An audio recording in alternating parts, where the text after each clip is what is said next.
Good morning and Saram students. I hope that you all are fine and let us start with our class today. As you all know that in the last video we have completed chapter number 4 of Moment, that is in the Kingdom of Fools. Students, today we are going to start with the unit 5 of Behave, and as I have also informed you before that there are certain chapters which are deleted from your syllabus.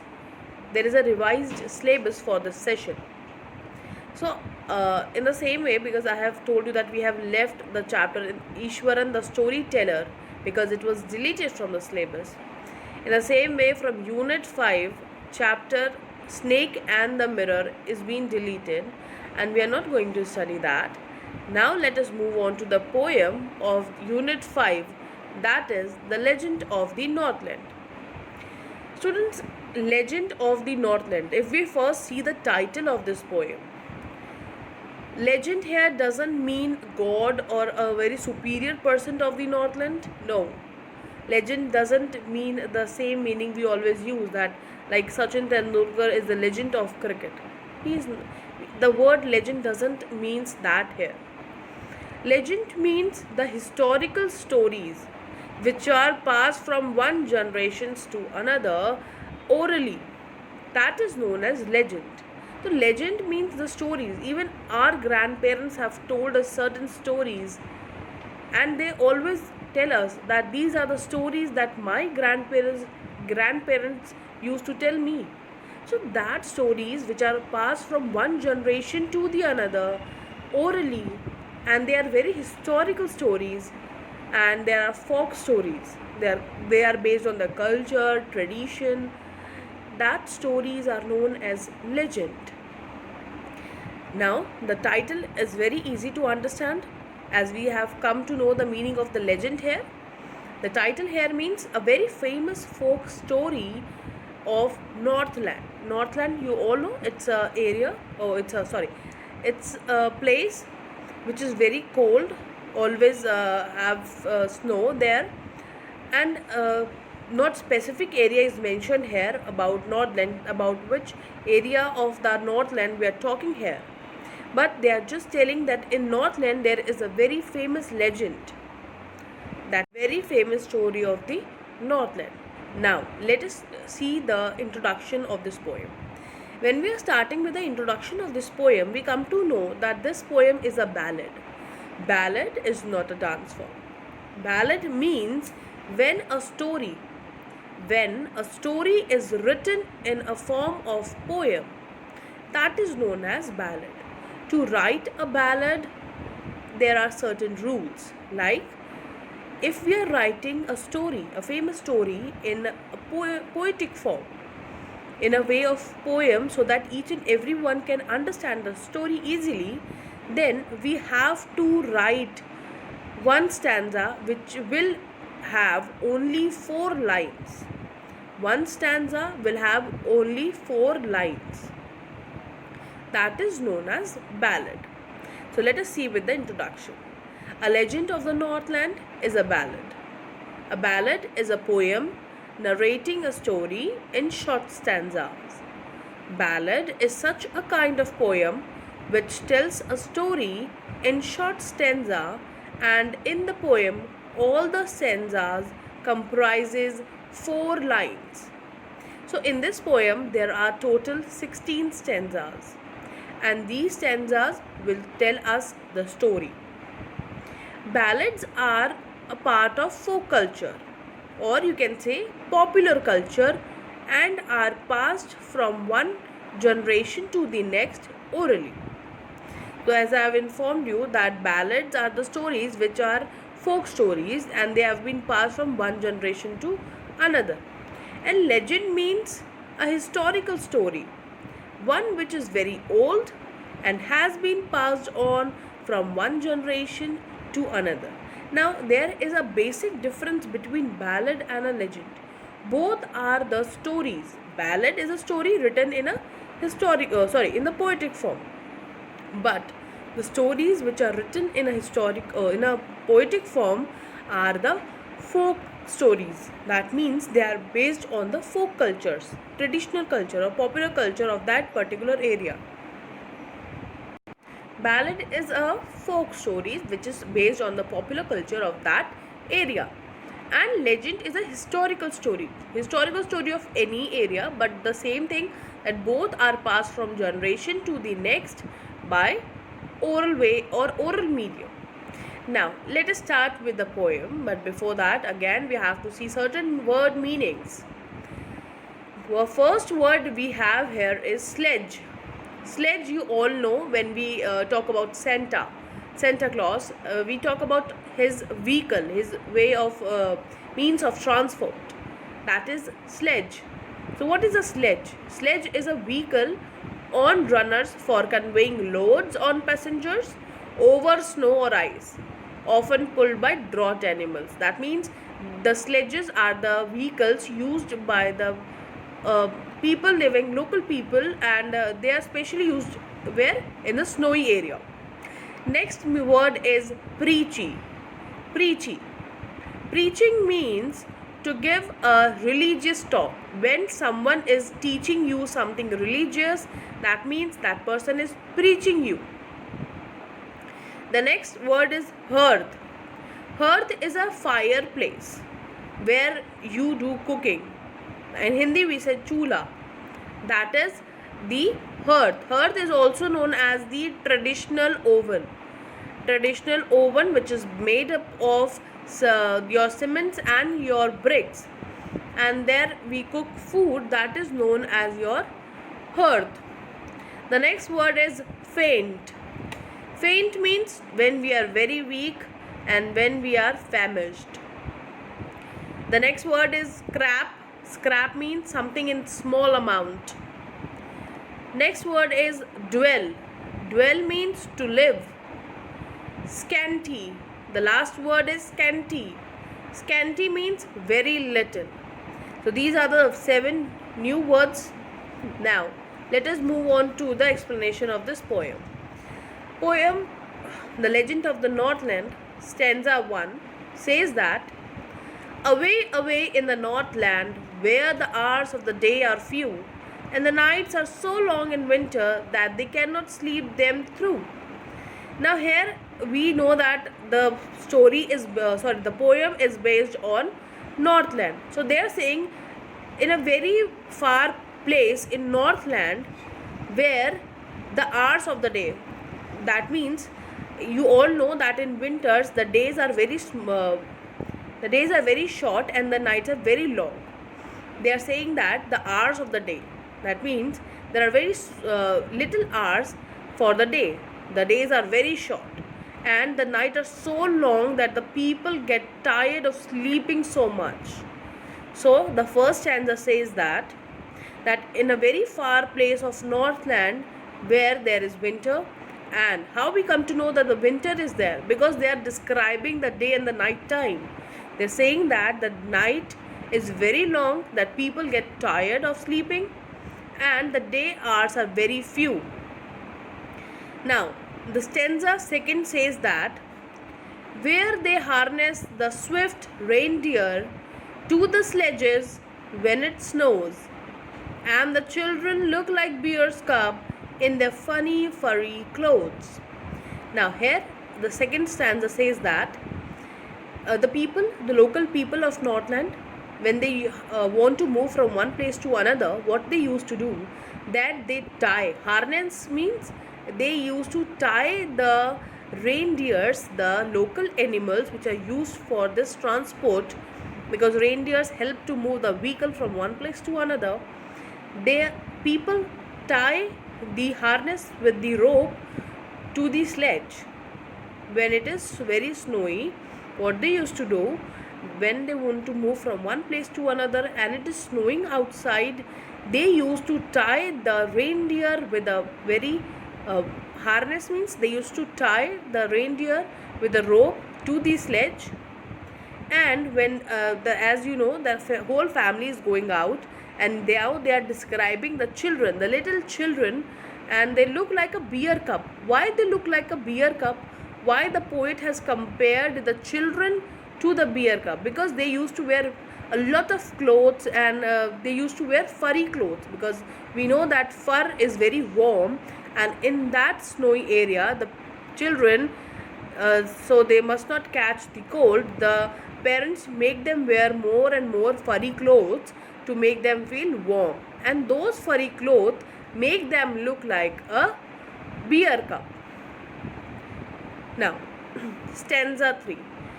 They tell them a curious story. I don't believe it's true, and yet you may learn a lesson if I tell the tale to you. Now, the fourth stanza says that the people of Northland tell a very curious story, but I don't believe that this is that this is a true story. But I will tell you I will tell you the story, and you may learn a lesson from this. Now, here the poet is saying that in the Northland, people used to tell the stories to their children, but I don't believe that to be true. But still, I will tell this story to you, and you should learn a lesson from it. Now, the stanza 4 says that once, when the good Saint Peter lived in the world below and walked about it preaching just as he did, So, what happened? Good Saint Peter was the follower of Jesus Christ. So, he used to travel from one place to another to tell the teachings of, or to preach people about the teachings given by Jesus Christ to him. So he want to give those teaching to other people, and he want to make them aware of that teaching. So he used to now the story is of those days when Saint Peter was alive, and he used to move from one place to another to preach the people.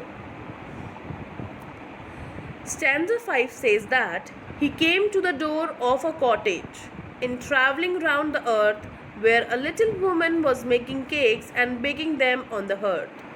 So now he says when he was moving from one place to another, he reached a place and there was a cottage, and he was standing near the cottage because he saw that there a little woman was making and baking cakes in a hearth.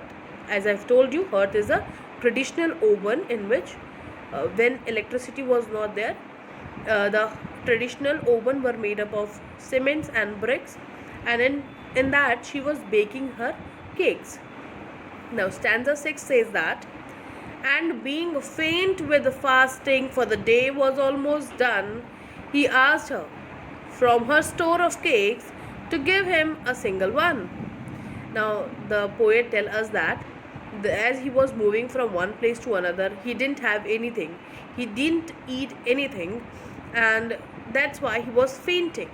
So what he did, he asked for a piece of cake from that lady, because he was very hungry and he will faint in any moment.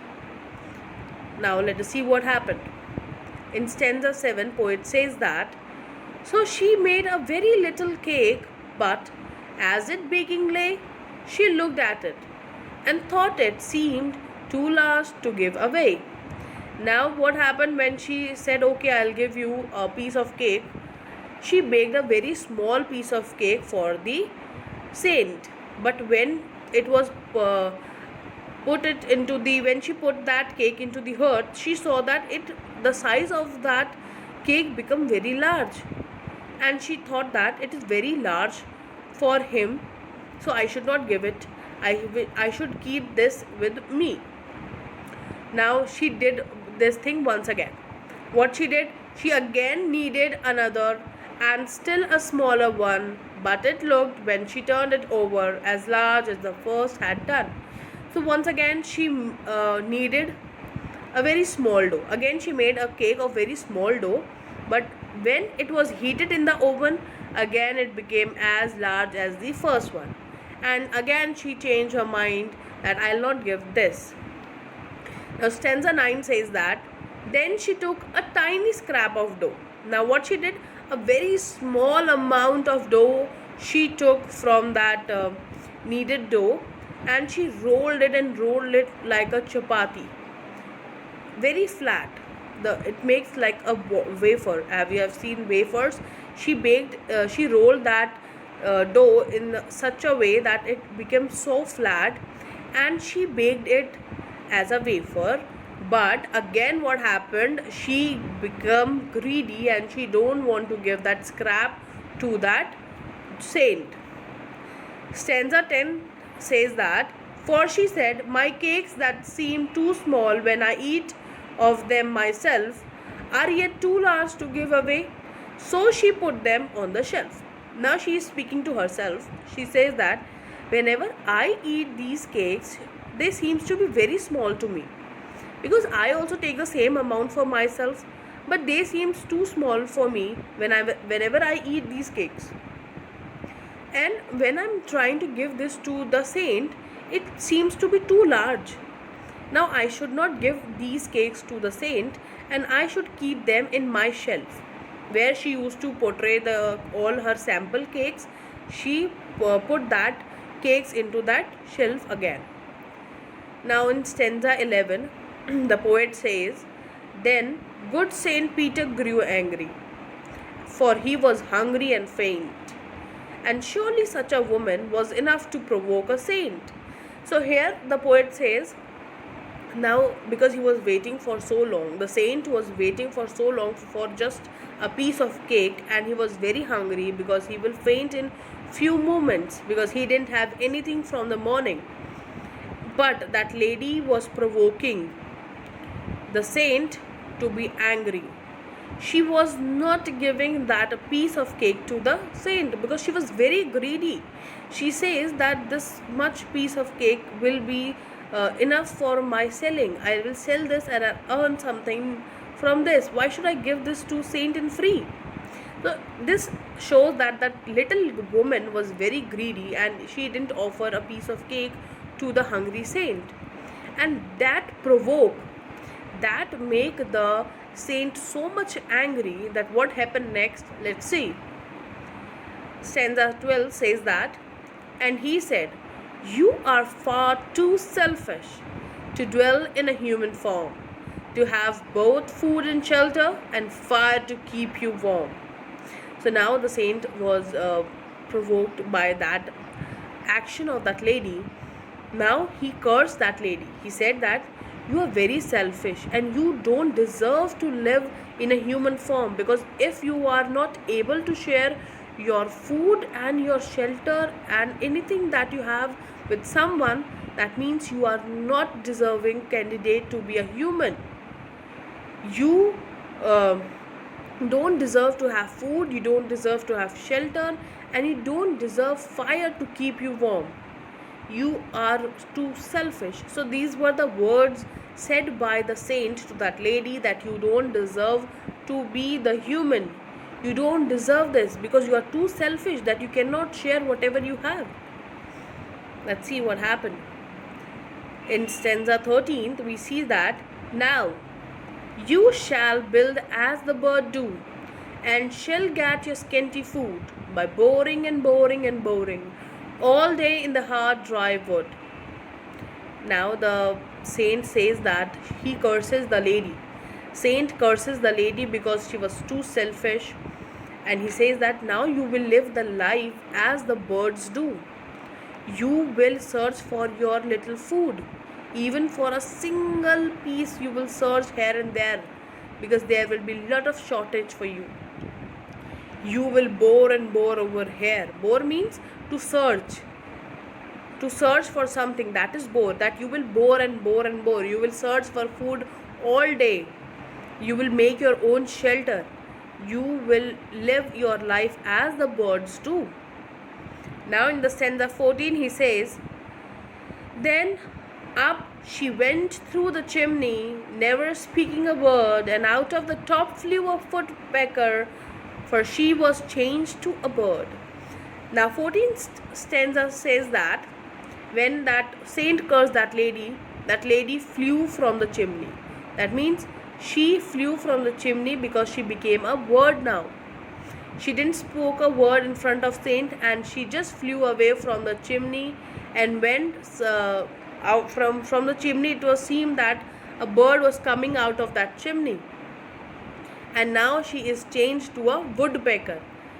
She is changed to a woodpecker and she has to search for her food all day long as the scent has set her. Stanza 15 says that she had a scarlet cap on her head. Scarlet here means the red color. She had a red color cap on her head and that was left the same. The little woman who was cooking in the cottage, she was wearing a red cap. And that red cap was also on the head of the woodpecker.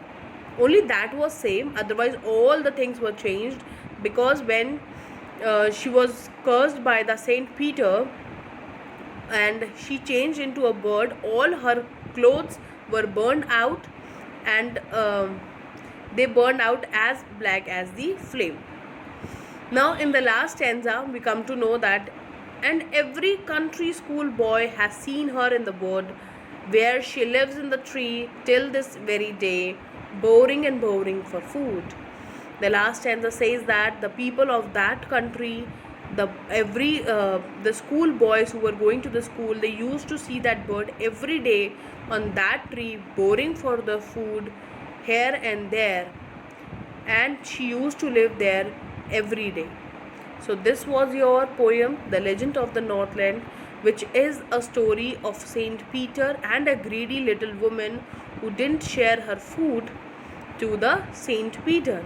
And that's why everyone, your parents and your teacher also tell you to not to be greedy and to share, because sharing is caring.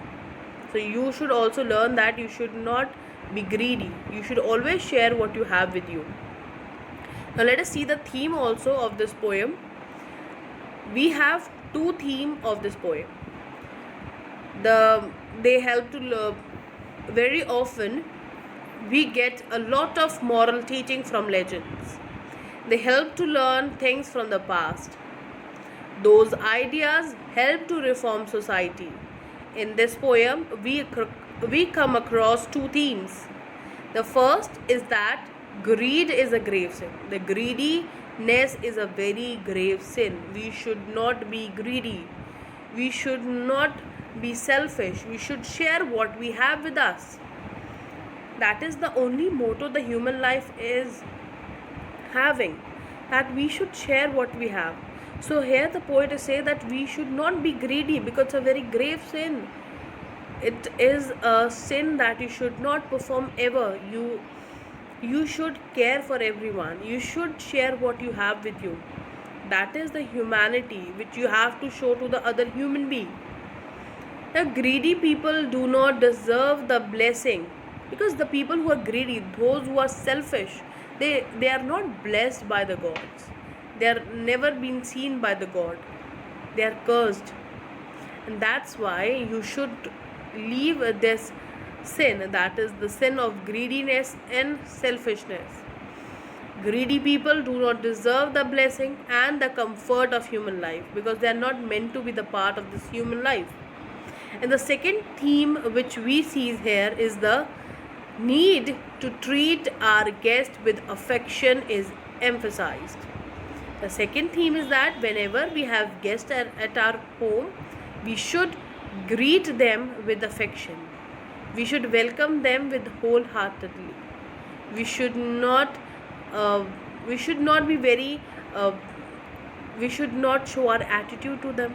We should be very down to earth in front of them, because they are guests, and guests are always welcomed with wholeheartedness.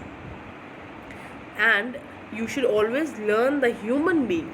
The qualities of a human being is that you should be very kind towards your fellow feelings, and you should have empathy towards them.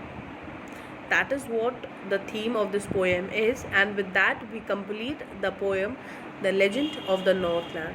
And I hope you have understood the poem and also the themes which are as a moral to you all.